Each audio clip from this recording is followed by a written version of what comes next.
Welcome and welcome back to MMOs Exposed, a series focused on shedding light on scenes you won't exactly see in the trailers. A dome ghost. Targeting and seeking out the truth of historic preconceptions and new player concerns. Diving into and breaking open titles, from the monolithic to the unsung heroes, and even showcasing them coming back from the dead. In this episode, we will be setting out on an adventure into an MMORPG that has had a roller coaster of a release, with a range of issues after a record-breaking launch, leading to a number of updates and announcements to desperately try and stop the bleeding of the game's player base, a game spearheaded by one of the largest companies in the world. What is it about this MMO's experience that is rapidly eating itself alive? And what, if anything, can be done to save it from sinking to the bottom of the ocean? Okay, I have several questions. Well, today we find out, as I bring to you, New World.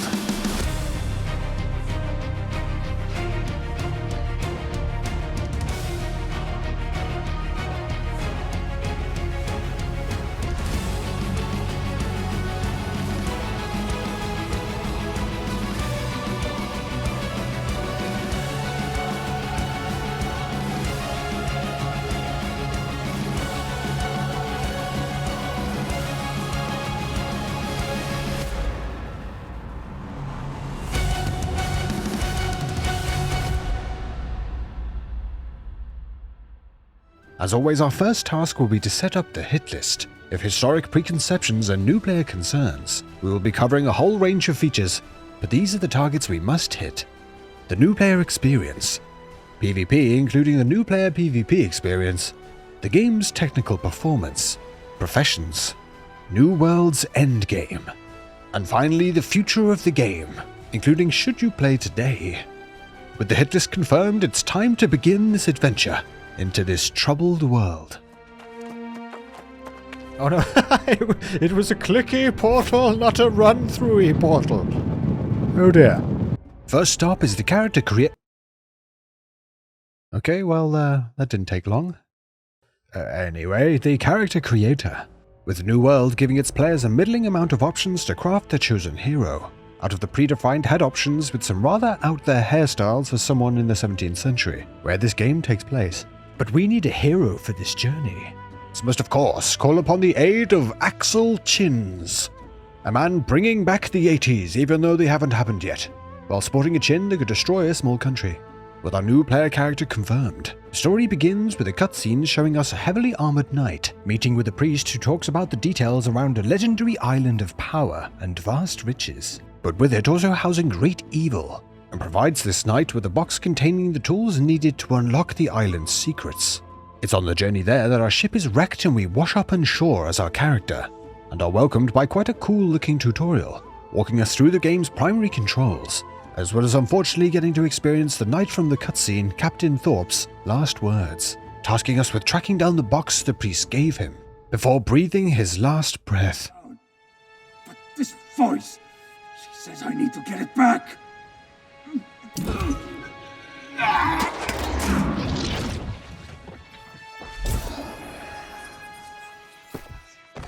I love that. Not perturbed by the fact that his captain's dead. Axel's more like, did he have any sandwiches? Working our way up the beach, we find the mysterious box that once picked up leads to Axel hearing a voice in his head. While getting a chance to take on some of the beach's enemies, we unlock the first skill points for our newly acquired weapon, the new abilities to try out on Captain Thorpe, who has now been resurrected by the island's corruption. New World sports a number of ranged melee and magical weapons that the player can equip and begin leveling up and unlocking their abilities right from the start of their leveling journey. In fact, the starter area has a number of alternative weapon types littered about the place to encourage experimenting with a number of them to find one that resonates with the player. A good first experience to get used to the game's combat, as well as the odd bit of foreshadowing as to what's to come, with the odd bit of jank thrown in. Okay. The game's introduction introduces the player to core mechanics, such as crafting and gathering, as well as getting to meet some of the game's main characters, such as Grace O'Malley, that for some reason reminds me of that little baby from Dinosaurs.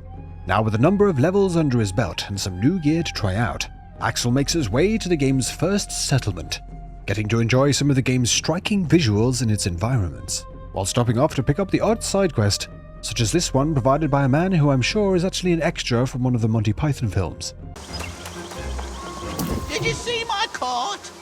The wilds of Eternum have never been safe. On the way there, we get a look at some of the story of New World, delivered through comic book style cutscenes, setting up the game's world and its antagonists, to go along with our new sandwichless resurrected Captain Thorpe, making our way to Pridewind to continue the early questing. We also get a look at some of the territory-focused elements that make up the PvP-centered experience that Amazon Games were at least initially going for over the more traditional PvE-focused MMORPG experience, getting to see the player faction that currently has ownership of this settlement, as well as our starting level for the region, this being more like a reputation mechanic for each region in the game.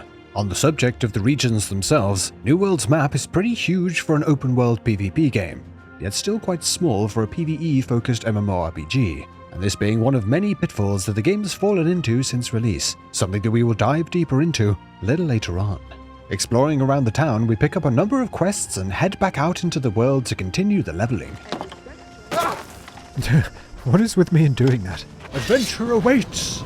Ah, oh my god! Oh. Trying out this time some firearms that have quite a satisfying feeling to them, and a nice choice for combat due to being weapons that you don't see all too often in MMORPGs. Swapping between ammo types to blast down some of the game's elite mobs that can be quite challenging for a solo player. Although not all the game's firearms operate as expected, with some being downright confusing.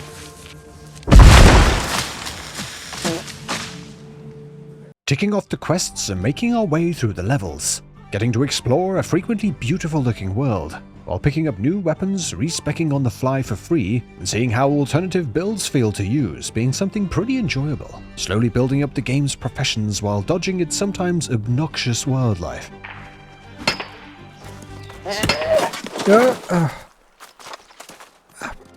Absolute bastard. You came all the way over here just to do that.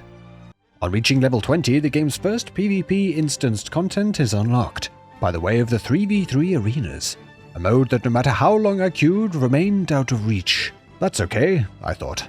I'll just join when I'm at the level cap, and I'm sure it'll be fine. Stick around to see just how that turned out. Oh, you again. Have you come to apologize? Ah! Why do you torment me? Come back, get back here, little tit. Overall, New World's new player experience works well at setting up its players and letting them loose out on its world, to explore and experiment with its mechanics and combat options. After now reaching the endgame, in my opinion, the journey to the level cap being one of the game's strongest and most enjoyable elements, provided the player mixes things up a bit with the professions, alongside working through its quests, as I imagine focusing down on one in particular may start to become slightly tedious. Exploring while getting to use one of New World's highly useful mechanics, each player can set down their own player camp that once rested at provides the player with a respawn point, a place to craft food, and a place to craft some supplies. A highly useful tool while out in the game's world, and comes in various unlockable skins, with some looking downright ridiculous. Another key area for new players will be joining and gaining reputation with their chosen faction out of the 3 available options. Players can sign up and begin earning reputation via daily missions or open world PvP, to slowly climb in the ranks, unlocking with it some tasty faction-specific gear and materials. This system of mission boards and daily missions also applies to each of the game's settlements, giving players the options to complete PvE and profession missions to add to the leveling journey. The stories New World tells while leveling aren't exactly the most gripping, with it all feeling a little devoid of any real character development, as well as final encounters with built-up characters being a little anticlimactic to say the least, with some playing out just like any of the game's elite mobs, as well as the game's janky nature ruining things from time to time.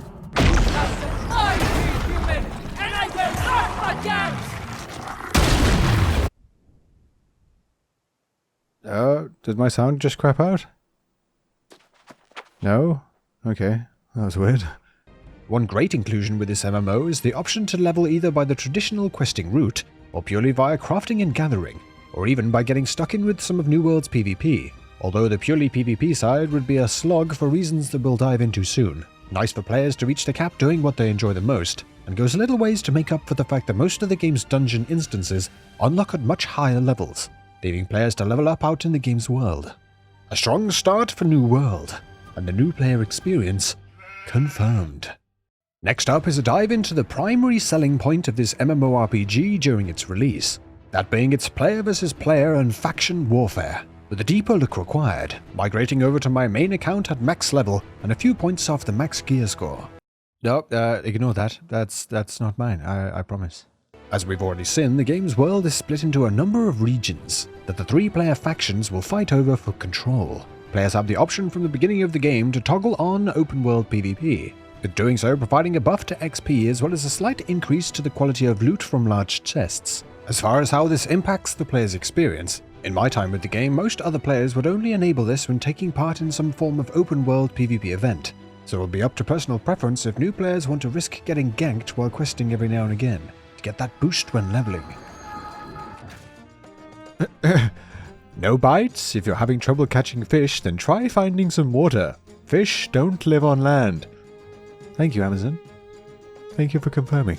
As for these open world events, in New World there are 2 types of open world PvP set up for the faction warfare. Influence races that consist of multiple factions fighting over towers and forts, and depending on the outcome will give a faction a chance to declare war, with war being the other open world faction PvP mode, tied to the ownership of the game's territories, taking place with a siege on a player-owned fort, with the attacking forces attempting to push their way in and take control of the keep, with a number of points to capture and siege weapons to use. After playing through both of these modes a number of times, I feel like the bulk of the enjoyable group PvP really lies in the influence races over the war battles, as I don't know if ESO's version of Castle Sieges has raised my expectations too high, with trebuchets and ballistas firing, walls crumbling, and huge waves of enemy players, but the wars in New World felt quite anticlimactic, with some being over in a couple of minutes, and some playing out much longer, being a far more satisfying experience, but still somewhat feeling lacking, almost feeling like a waiting lobby for a much more grand-feeling battle, with such a key element of the open-world PvP experience being quite underwhelming, or feeling a little bit off given the game's focus on faction warfare. Although New World also has 2 additional PvP modes, by the way of its Outpost Rush and 3v3 arenas, with the former being a 20 vs 20 battle for control of strongholds and resources, a game mode available to players from level 60 onwards, boosting player gear scores up if they fall below it, with this mode even featuring PvE elements, such as taking down a boss to freeze the enemy team's score, as well as summoning NPC monsters to help with the war effort. Or not. The lazy bastard. It's just buggering off. This mode, as we'll see becoming a bit of a theme, is pretty savage when it comes to new players wanting to get into some of the game's PvP, with no matchmaking options, and instead being thrown in with max level and gear score players, that even with the bump to gear score, gives new players a mountain to climb when looking to take on and compete with players with optimized gear perks and artifact weapons, that in addition to of course most of the time will also be far more experienced than those just starting out. This being a challenge that's only amplified when stepping into the game's 3v3 arenas, that in my experience at least led to getting absolutely destroyed in pretty much every match. Oh my god, this is ridiculous! Leaving not a lot of room to really practice and attempt to improve, getting dogpiled on by much more experienced and what felt like much more powerful foes, with all this leading to the PvP in New World being about as approachable for new players as an escaped mental patient with a flamethrower. And I'm sure will put off a lot of potential players that are faced with the reality of getting crushed over and over again, or crafting and tracking down loot drops for hours and hours to get themselves in a position to even the playing field. The game's PvP combat itself does have some great pace, and can be enjoyable once actually getting a chance to defend yourself. Counter hit moves, high mobility charges, and area of effect attacks leading to a PvP experience I can see being highly rewarding, if new players grind their way to getting better at it.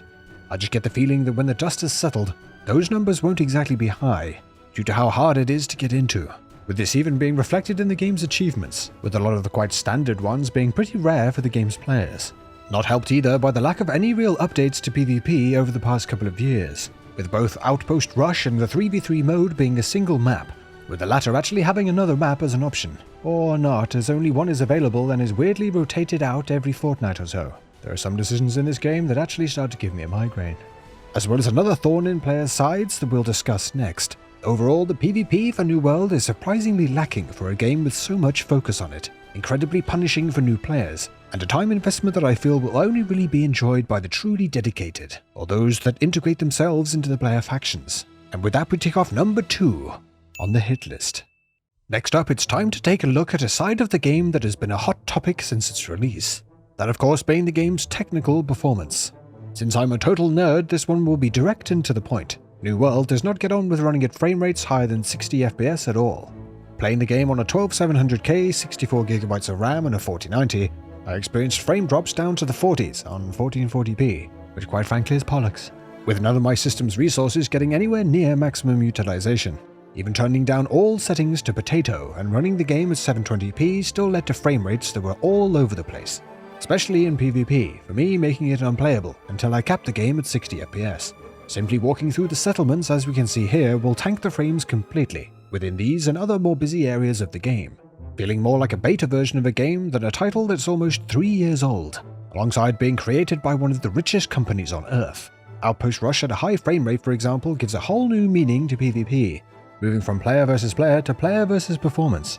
The game's open world can be a bit hit and miss at these higher frame rates, but it's far better most of the time than in the game's towns and busy areas. However, mixing this frequently terrible performance with the game's habit of the odd janky moment. What the fuck? You liar, you're not asleep. I saw you.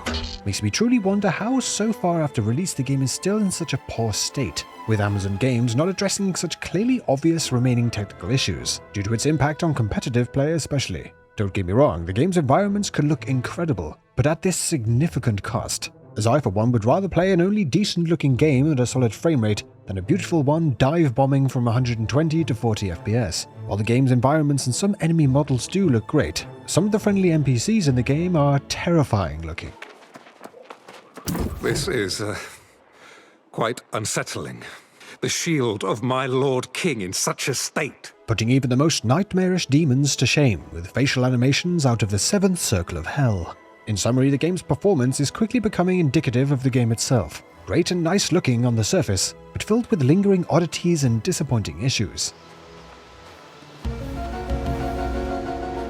Capping the game at 60 is highly advised, so you as a player can at least enjoy a smooth experience, while overlooking getting any more out of it, just like Amazon clearly did during the game's optimization.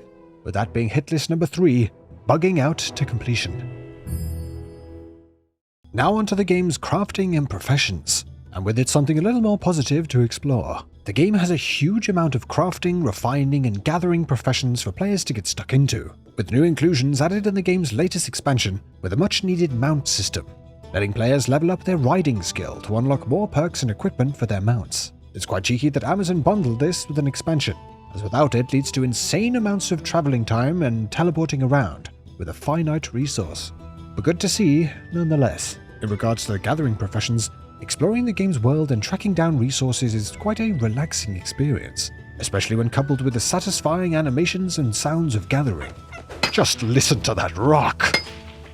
Hearing another player mining some rock or cutting down a tree, with it echoing all around, works really well for immersion. To couple with the game's frequently striking visuals, New World now has a decent amount of zone variety, deep forests to sprawling deserts, to icy mountains and overgrown jungles. It's nice to see that the game has opened up a little since release, and with it given its players a whole range of materials to use when crafting the massive amount of items, gear, weapons, potions and foods on offer. Just look at that shopping! I can see why New World would be a good option for those players that are simply looking for a world to explore, with a focus on crafting and professions. With no subscription to pay and a wide range of crafting and gathering professions available to level to max, with the game even including new— Oh my god.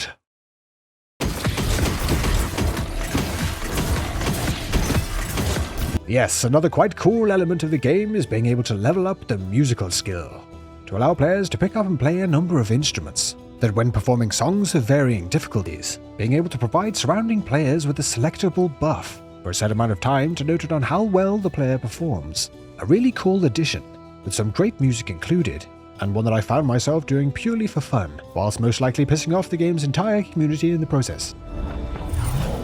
No tips? Stingy bastards.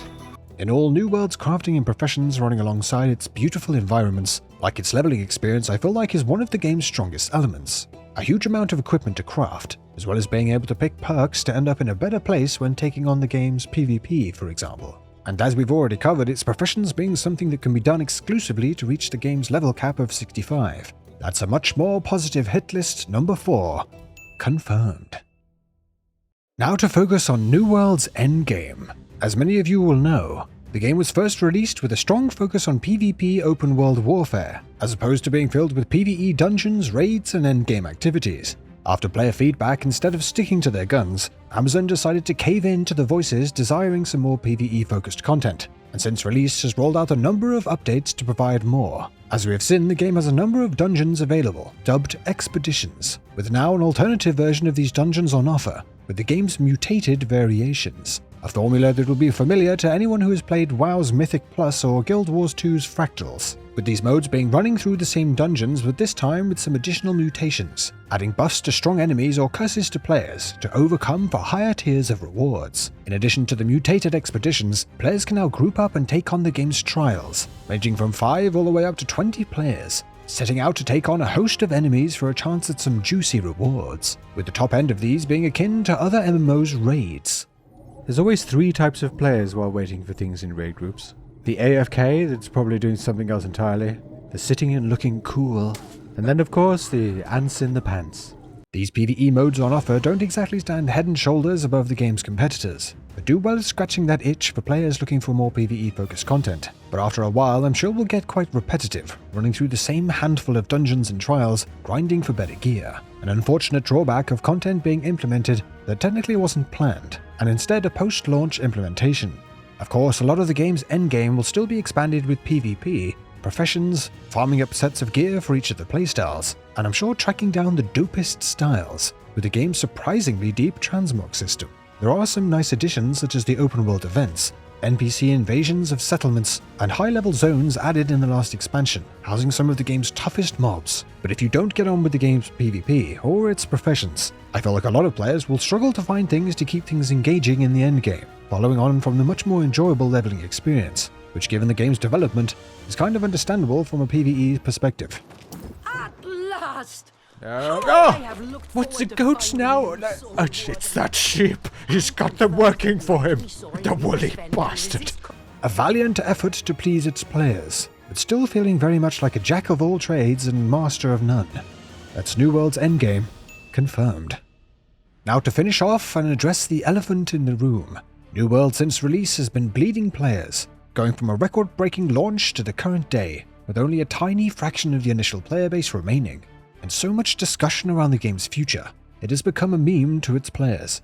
A number of updates and even an expansion later, it doesn't look like Amazon Games have yet to implement enough to keep its players interested, and indeed convince many new players to dive in. I can't help feel like this has a lot to do with the company's initial backpedaling of its focus on the open-world PvP elements, while decisions such as removing full loot PvP for the longevity of the game I think was a good decision, as those kinds of games usually suffer quite heavily for it. No! But to then try and crowbar in a whole host of PvE elements simply to satisfy those players has concluded in it all feeling a little bit undercooked, and when it comes to some of the game's technical elements, flat out unfinished. The game overall lacks character, something that those looking to dive in for a purely open-world PvP experience would care less about, but bring the game down a lot more when catering to a wider audience of MMO players. At this point, New World feels like it really doesn't know what it's trying to be, and it feels like an incredible shame with so much missed potential. Amazon Games are set to give a significant reveal very soon, and I really hope they take a step back and look at what needs to be done here, instead of just adding some more bells and whistles to what they already offer. Longtime players of this game have shown themselves not only to be very dedicated, but also incredibly patient, as Amazon Games stumble about trying to figure out what they're doing with this MMORPG, and I truly hope the developers implement some changes to reward them for their dedication. In all, if you're looking for some competitive open-world PvP, don't mind grinding your face along the floor to the top, and just can't let go of that 60Hz monitor, or you're looking for a chilled-out crafting and gathering experience, given that New World has no paid subscription, it may be worth a look. That of course being if you're happy with the idea of the game possibly not having that long of a lifespan, as its creators continue to crash it into the ground. Worthwhile experiences are here in New World, hidden under a stack of baffling design choices, such as not even being able to save a PvP and PvE loadout for weapon skills, leading to players needing to respec every time they want to take on the other mode. Fun and satisfying moments can be had in this game, especially when taking part in the game's faction warfare and larger PvP battles, and its faction warfare mechanics integrated into this MMO's world are hard to find elsewhere. It's just such a shame that the game is so inconsistent, with not only its performance but its delivery of enjoyable content. Again, I feel at least partially due to its identity crisis. Let's hope in the coming months that Amazon Games, quite ironically, do actually manage to pull off a new world. Alright, let's do it, baby.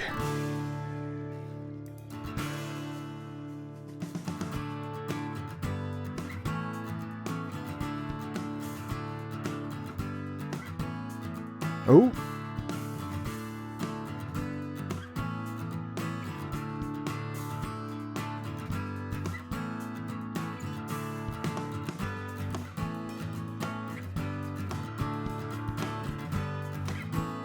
Who?